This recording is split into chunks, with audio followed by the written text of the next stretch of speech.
Mali ata tong napasukan ko. Hindi ata to subdivision para itong resort. Anyway, parang ayoko nang umuwi. Isa nga pala sa mga model nito ay ang kanilang Mira. Ito ang una kong nagustuhan kasi napaka layo niya sa presyo niya. Alam mo yun, ganito kalaking bahay, tapos akalain mo, ganun lang ang presyo. Syempre, hindi ko sasabihin dito kasi ang value ng bahay at lupa ay tumataas po.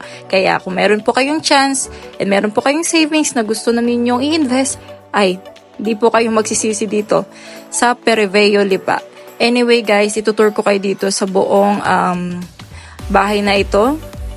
Yan, may nagpipiknik na po dito. Ay, hello ate, sorry po. And ayan.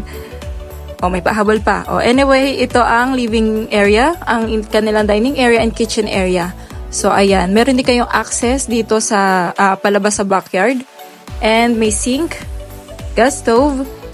And ang hindi lang po dyan kasama mga madam ay ayan, yung mga nakahanging cabinets and of course, yung mga appliances. Kayo na po ang magpo-provide niyan. Anyway, pwede kayong magpa-add-ons.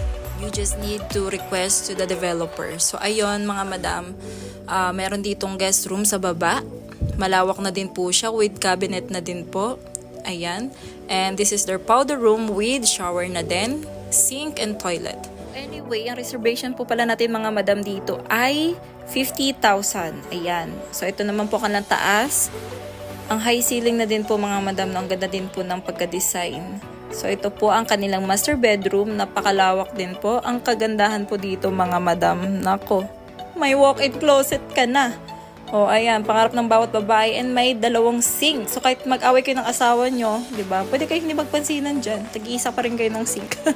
So, anyway, ang lawak ng kanilang mga cabinets, And, ayan ang asawa ko. Anyway, dito sa labas po, makikita ninyo ang ganda ng view. Like, everyone can have this view. Kasi po, malawak ang mga lote ninyo. Hindi po dikitik ng bahay.